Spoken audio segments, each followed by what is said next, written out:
Hello and welcome on behalf of the Regional Municipality of York. My name is Sarah Buckley, Community Liaison Coordinator at York Region. I'm pleased to be the Community Liaison for the 62 Bayview Parkway Redevelopment Project. I will be the moderator for this pre-recorded Public Information Center.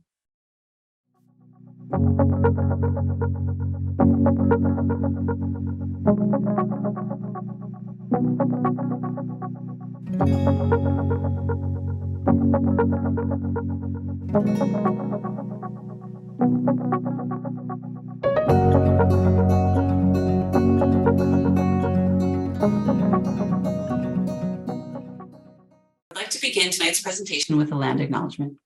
We acknowledge that York Region is located on the traditional territory of many Indigenous peoples, including the Anishinaabe, Haudenosaunee, Huron-Wendat, and Métis peoples, and the treaty territories of the Haudenosaunee, Mississaugas of the Credit First Nation, and Williams Treaties First Nation. Today, this area is home to many diverse Indigenous peoples, and we recognize their history, spirituality, culture, and stewardship of this land. We also acknowledge the Chippewas of Georgina Island First Nation as our closest First Nation community. In this presentation, we will provide welcome and introductions to our presenters, an update on the housing affordability in York Region, a closer look at the site context at 62 Bayview Parkway, updates on the building design. We will also discuss an opportunity for temporary outdoor amenities for the community to enjoy before construction begins. And we will end with some next steps and ways to stay engaged as the project progresses. Let's introduce our presenters. First, I will introduce my colleague from York Region participating in today's presentation, Graham Hendren, Housing Development Planner. Joining us from the project's architecture and design team, we have Sunny Rai, Principal at SVN Architects and Planners, and Gerardo Pais, Landscape Architect Lead, SVN Architects and Planners, as well as Sheena Sharp, Principal at Cool Earth Architecture. Welcome to our presenters. Let's take a moment to review the objectives of this presentation. The objectives are to provide information about housing affordability in York Region and Housing York Inc., York Region's housing company. To share updates on the design of the community housing at 62 Bayview Parkway. And today we are sharing selected schematic design concepts. To connect the community with resources to share thoughts, issues, and concerns about the initiative. I will now pass the floor to Graham, who will provide some background on the project and the site at 62 Bayview Parkway. Thank you, Sarah, and hello, everyone. So what is being proposed at 62 Bayview Parkway? I would like to just spend a few minutes just recapping some of the points that were shared at earlier public information centers for those unable to attend earlier engagement sessions. This project really did begin in June 2021 when York Regional Council approved the use of the lands at 62 Bayview Parkway for a future community housing development. And this development is proposed to support approximately 250 new rental homes, which will include both affordable and market rental options.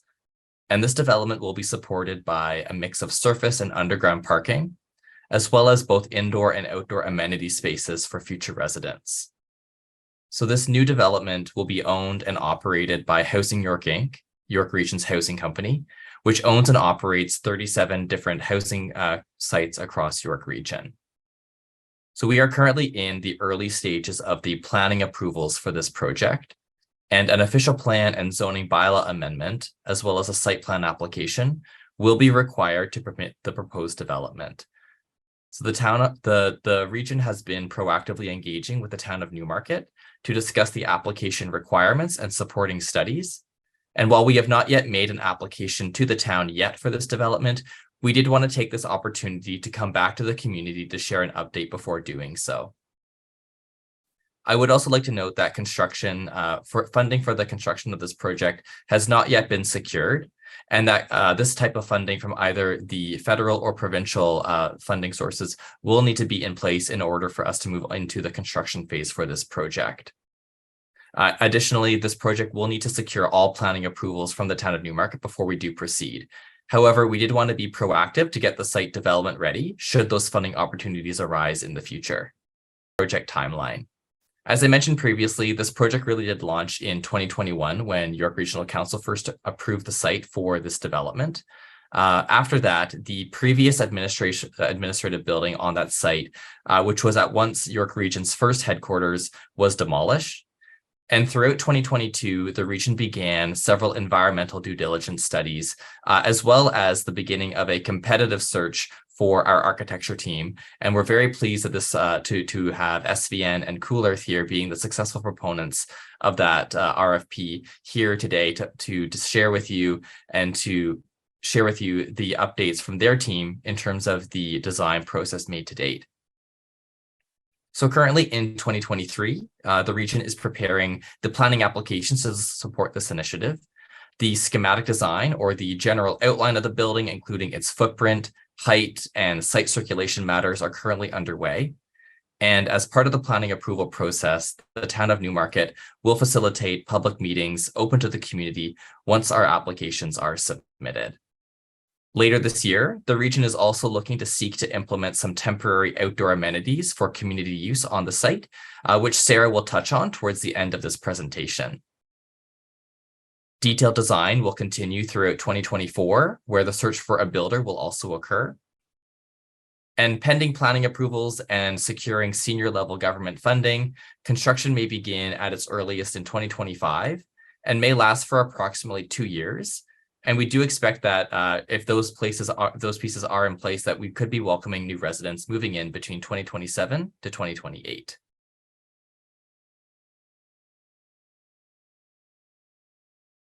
So how have we engaged with the community so far?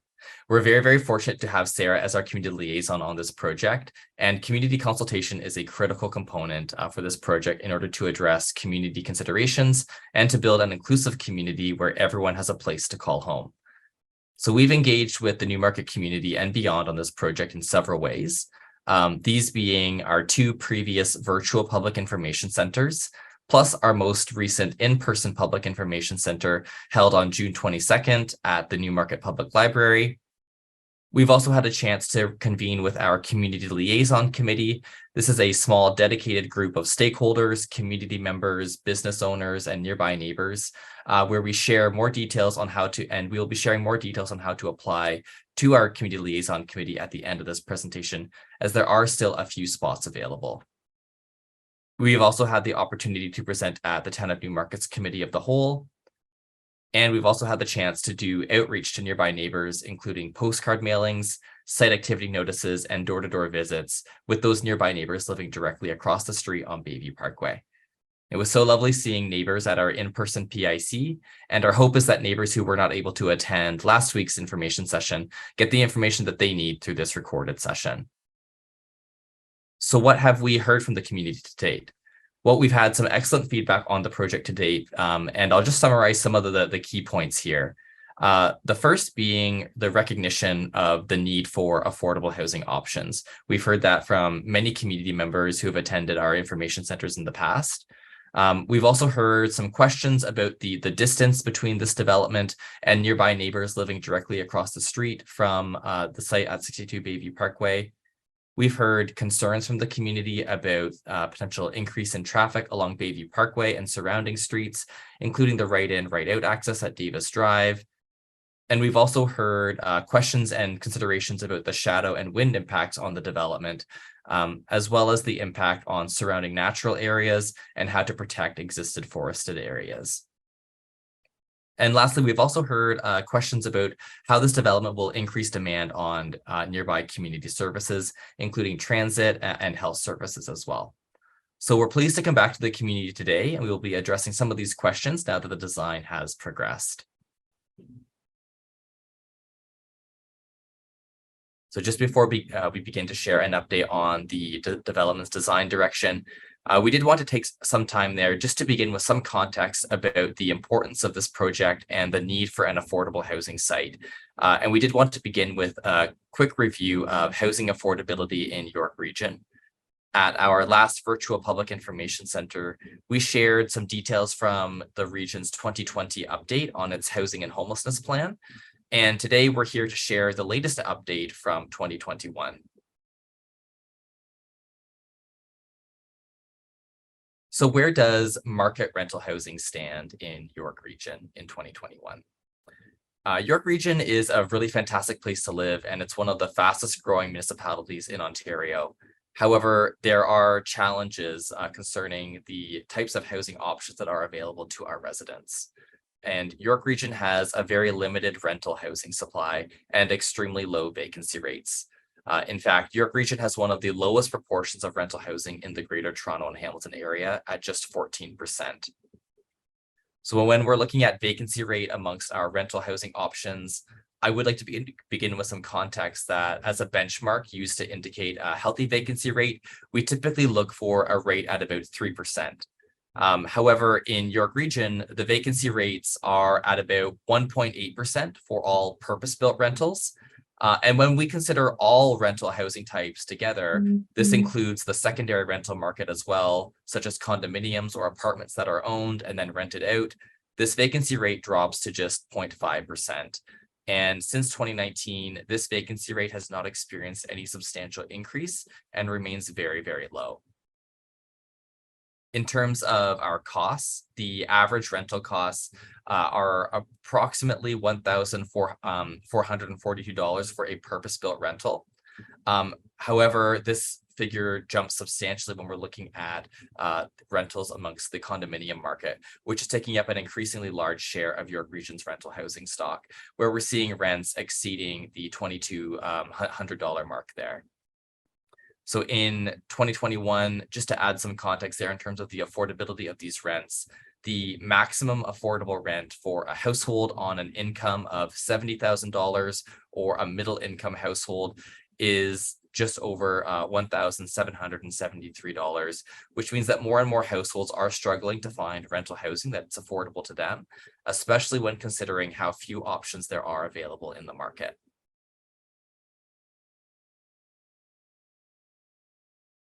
Now, if we look at the specific need for affordable housing in York Region, we did want to focus on York Region's waitlist for subsidized housing and where these figures stood in 2021 as well.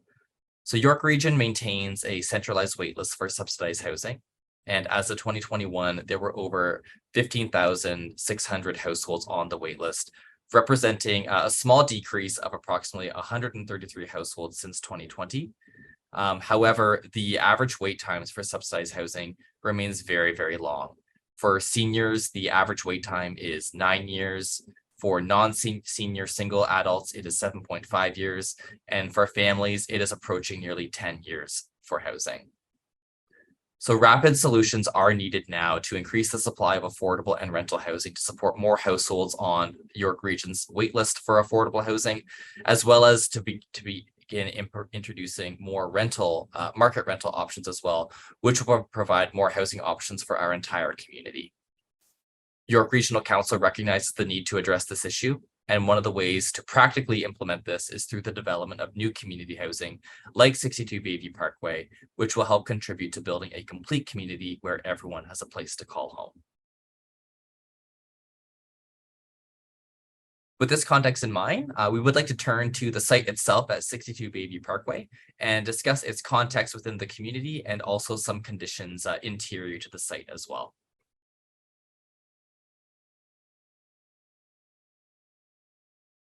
So we'll move on to a quick overview of the site context. This slide here shows 4 different maps showing different aspects about how the site is integrated into the community, from its physical location, surrounding amenities, transportation options, and planning context. 62 Bayview Parkway is a single property located on the west side of Bayview Parkway, approximately 150 meters north of Davis Drive in the town of Newmarket. Our closest major intersection is Prospect Street and Davis Drive, approximately 350 meters to the southeast. And this site is irregular in shape. We have approximately 1.6 hectares in area with approximately 242 meters of frontage on Bayview Parkway. One of the most prominent features on the site is its location next to natural spaces. And the site is really fortunate to be nestled within a mix of uses, including the natural conservation areas to the south and west, including the Mabel Davis Conservation Area, which wraps itself around the site, And this conservation area is part of a larger span of green space that extends along the Holland River and supports several community and neighborhood parks, including Styles Park, Newmarket Micro Soccer Fields, Global Pet Food Dog Park, and George Richardson Park. In terms of planning context, York Region's official plan promotes developing a full mix and range of housing options in optimal locations, close to transit and amenities, allowing residents to contribute positively to the economy and society. So this map in the upper right-hand corner of the screen shows the site's location outlined in blue relative to our nearest major transit station area, which is centered around the Main Street rapid bus station there, and also Newmarket's GO station as well. So with respect to York Region's official plan and nearby major transit station areas, York Region's official plan promotes a full mix and range of housing and sets out that at least 25% of new housing outside of these major transit station areas will be affordable. When we're looking at the local level in Newmarket's official plan, the site is designated for major institutional as well as portions which are designated for natural heritage system, specifically within their woodlot system.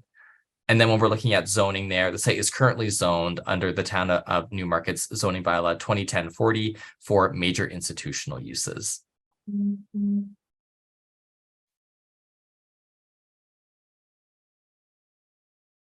So to take one look at the site itself here, I did mention earlier that throughout 2022, the region was undertaking due diligence works that were really quite instrumental into help refining the area that is able to be developed as part of this particular project. So shown on the map is an aerial view of the site, just showing an outline of some of the natural features that this development will respond to. And I'll just touch on some of these features at a very high level here. So given that we are surrounded by natural green space that wraps around the site, we do have a wetland located further back towards the ravine within the Mabel Davis Conservation Area. That outline is shown in that dark green line. We also have a woodland buffer shown in pink. And there is also a substantial slope that wraps in behind the site itself as well. And that top of slope is shown in that yellow line, weaving its way across this image here. As I did mention there, we are nestled within a really beautiful forested area, and we do have a woodland drip line setback as well for 10 meters, shown in the lighter green area. So when we consider all of these factors together there, we are left with a smaller development area shown in the light blue color here on the screen. And I would like to note that in addition to responding to the site surrounding natural areas, we are also responding to the planning and urban design context as well. And we do have that dashed red line running adjacent to Bayview Parkway, which shows the setback for the building, which we intend to maintain as part of this development as well.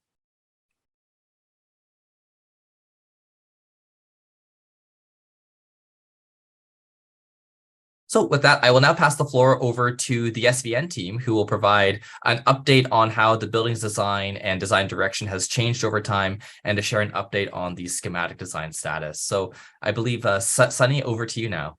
Thank you. Thanks, Graham. Yeah, and I'm just going to start the presentation just looking at a series of high-level design principles that we established early on in the project, really to help guide the overall vision for the project. So starting from the first one, really what we wanted to do was really set the building back away from Bayview Parkway and really nestle it within the conservation area. We understand this is going to be a larger building than the single family homes across the street. So it was really an opportunity to both minimize the impact along Bayview Parkway, but then also maximize the opportunities for connectivity and views into the conservation land. And what that also allows us to do is really to stitch back together the woodlot on the north and south of the building and really help repair that kind of existing conservation fabric and really reestablish it across the frontage of Bayview Parkway.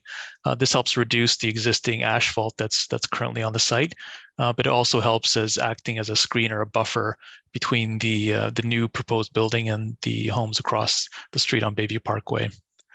The second design principle was really looking at helping to help further minimize the impact of the large building was really to stagger and break up the massing of the building. So really taking advantage of the unique shape of the site to both break up the massing and then also take advantage of views and connectivity to the conservation lands. A further emphasis on minimizing the impact along Bayview Parkway was really placing the site servicing along the north end of the site. So all the parking garage access, loading and garbage access, and surface parking for visitors would be located on the north end of the site. So really minimizing the impact of those vehicle movements on Bayview Parkway. Looking at the third design principle, that was really looking at the opportunities for outdoor amenity space. So what we're proposing is placing a residential amenity space that's facing the conservation lands on the west side of the building. And then also taking advantage of placing some community amenity space along the east part of the building facing Bayview Parkway. We really, look at this building as a public building and really wanted to connect with the larger community. And another feature we wanted to introduce was a continuous walking path along the perimeter of the building, really understanding that this building would have young children and seniors, and we really wanted to provide a safe walking environment for those residents. And then the last design principle is really looking at how to integrate the building into the neighborhood and taking some cues from the homes across the street.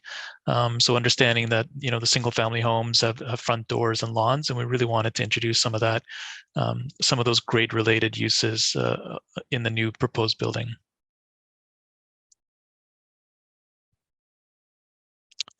This is a view of the ground floor of the building. So just starting on the north, which would be the right-hand side of the site, what we see is a single vehicular access off Bayview Parkway that gives access to visitor surface parking, a drop-off of vehicles, access to garbage and loading, and then access to the parking garage ramp. So as I mentioned before, really focusing the site servicing facing the north of the building and north of the site, so really minimizing that impact along Bayview Parkway. Moving south along the building, we've located the main entrance and the lobby really in the center of the building. This gives equal access to both people arriving by cars and then also people arriving by foot coming up Bayview Parkway from Davis Drive. And as we head towards the south of the building, we can see that the building floor plate really flares out. So we have these two wings that really take advantage of the unique site. So we have a wing that's facing Bayview Parkway that's lined with units facing Bayview Parkway, and then another wing towards the southwest, taking advantage of the views of the conservation lands. And these two also have grade-related units. And then what this does is create this unique courtyard condition. And what we've done is locate the indoor and outdoor amenity spaces for the residents within this courtyard. And then looking at the unit mix and typology, we can see that there's a 72% of the units would be 1 bedroom, 17% 2 bedroom, 9% 3 bedroom, and 2% 4 bedroom. And what this really allows is a mix of units that would accommodate families and seniors. And I'm going to hand it off to Gerardo, and he can walk through the landscape design. Thanks, Sonny. Can we stay on that previous slide, please? Thank you. And I think just building on the principles that Sonny mentioned a slide before, the idea for the landscape itself is to make sure that there's three main concepts that follow us through the development of the design. And one is to create a very engaging public realm along Bayview Parkway. And we do this by creating a couple of gateways that allow for not only the residents that are coming into the site to have a beautiful transition onto the public realm, but also to have opportunities for socializing with the existing neighbors, adjacent neighbors, creating a very active and dynamic frontage to this street. The next component of the design of the landscape is introducing this semi-public, semi-private space that is between the boulevard and the building face. As Sonny was saying, there's a portion of the building at the southern part that is 9 meters away from the property line. And then as we go further north, there's more space in between that property line and the building itself. So that creates a great interface in between the public and private realms, and allows for the introduction of amenities within the space where we have a little more of area to work with. And the idea of those amenities would be that it, again, as we said, they're semi-public, semi-private, but they still allow for that relationship to the street and to passersby and to neighbors that may want to approach the site, and also to visitors to have these open spaces that are valuable, but still in a somewhat public disposition. And then the third concept or part of the design elements is the more private landscape that we have at the back. As Sonny was saying, there's this area at the south portion of the building that has these two wings, and you can see that the amenity space that is proposed in the interior is flanking this courtyard, and the idea is that we can actually have amenities that's very well integrated with interior and exterior spaces, and allow for this a series of terraces to step down and to adapt to the topography of the site. And all of this is pulled together with a pathway that we're trying to facilitate, that there's an opportunity for anyone that wants to go for a walk and doesn't want to leave the property, that can actually go around the building in a way that is unobstructed and is accessible. Yeah, and I'm going to pass it back to Sonny for the next slide. And these are some views of the built form. So looking at the top of the page, what we're looking at is really a site section. So this is on the south part of the building, really cutting east-west across the site. So you can see Bayview Parkway that's marked towards the right hand of the screen. So looking at the right hand and across the street from Bayview Parkway, the single-family homes. What we're doing is actually putting a portion of the building that's lower at 6 stories close to Bayview Parkway, but with a 9-meter setback. And then the idea is to really, the bulk of the building is pushed back over 20 meters away from the property line on Bayview Parkway, and that rises up to 9 stories.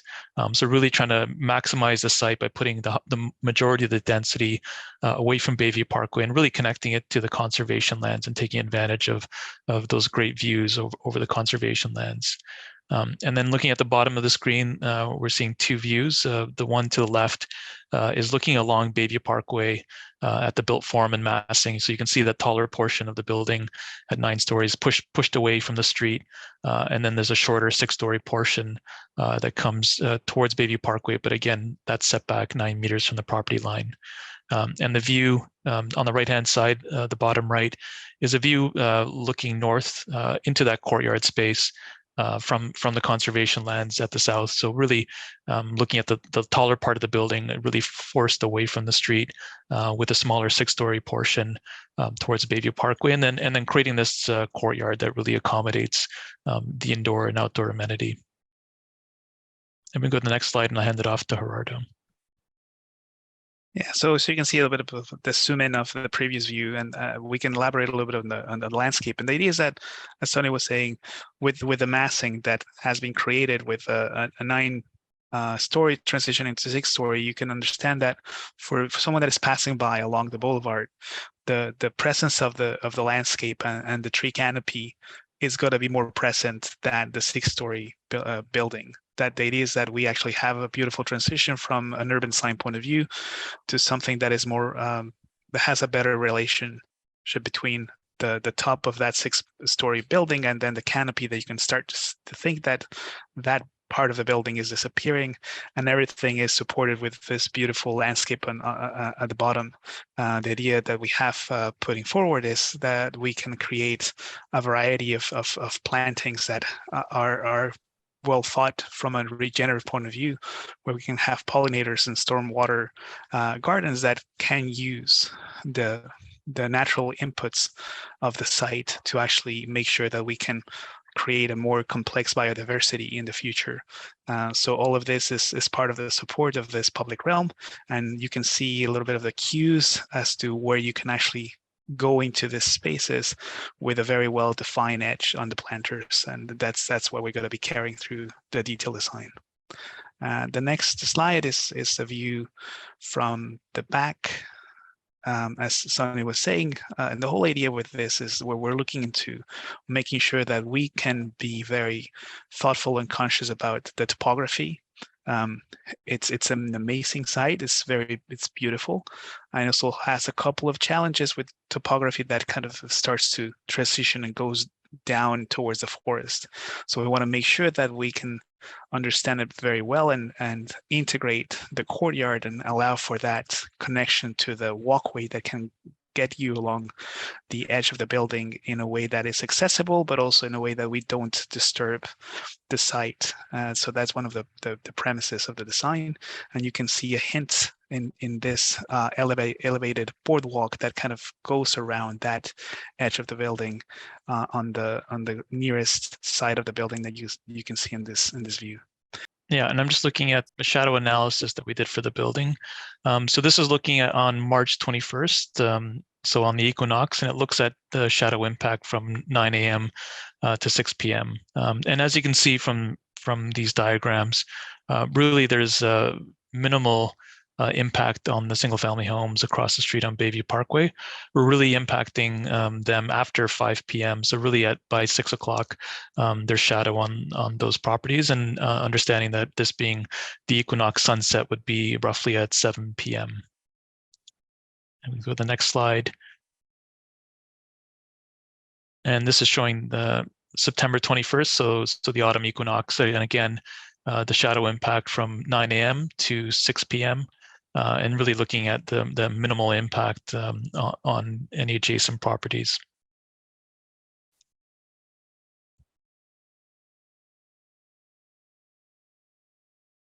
I'll hand it off to Sheena to speak of through the passive house planning. We're really excited about doing a passive house project that is this large.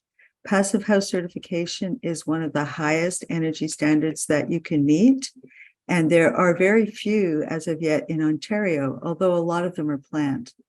So what does this kind of energy efficiency mean for the users of the building? Well, over the long run, it will mean energy savings every single year. For residents, because it's super insulated, it'll have 14-inch thick walls and triple pane windows, which means very few hot spots or cool spots in the apartments. The same thing with thermal bridging. There will be no structure going all the way through the wall so that there will be no cool spots on any of the walls.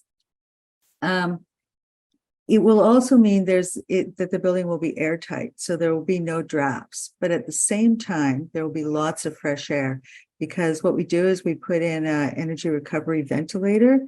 So it takes the heat out of the stale air, the warm stale air, and puts it into the incoming cool air.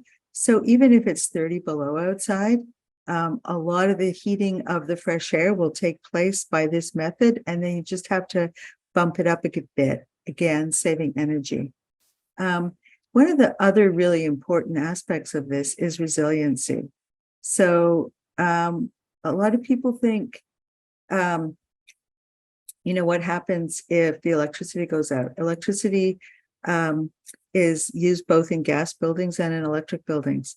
A building like this, because it's so energy efficient, it takes a long time to lose either heat or cooling. And so people can be comfortable for much longer if there is a power outage. So those are some of the main benefits of a passive house project. And we're really pleased to be working on one of this size.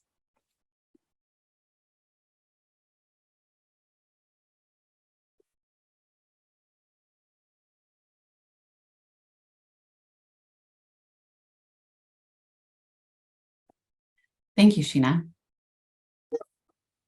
Let's discuss how community members can stay engaged in the project. This is your opportunity to have your say. York Region and the town of Newmarket are planning for temporary outdoor amenities at 62 Bayview Parkway before construction begins to redevelop the site. The project team is considering educational, interactive, and active or sports amenities to benefit the community. Tell us your ideas on how the community can enjoy the temporary outdoor space. Some options for themes or amenities include a historical theme focusing on the site's important history in the community and to the region, an environmental theme focusing on the site's surrounding natural heritage, community amenities including seating, a bike repair station, and pavement paintings, and an active or sports space that encourages play and physical activity. Please take a moment to complete our survey to share your ideas for the temporary amenity. You can access the survey by scanning the QR code on the screen with your smartphone or by visiting the project webpage at york.ca/62bayview.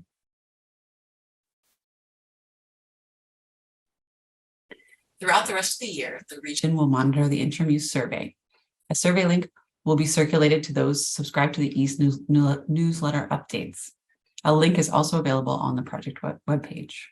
We value community feedback regarding the amenities space, and plans will be announced and implemented later this year.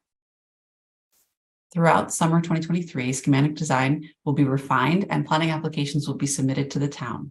More information on future public meetings hosted by the town of Newmarket will be circulated when it is available. At this time, I'll share a few ways you can stay involved with the project as it progresses. Please connect with me anytime, either by phone at 289-338-8063 or by emailing 62bayview@york.ca. Visit the project webpage at york.ca/62bayview for project information and updates, a sign-up form for our project e-newsletter, recordings of Public Information Center presentations, frequently asked questions, information on future public engagement meetings. That concludes our presentation. Thank you.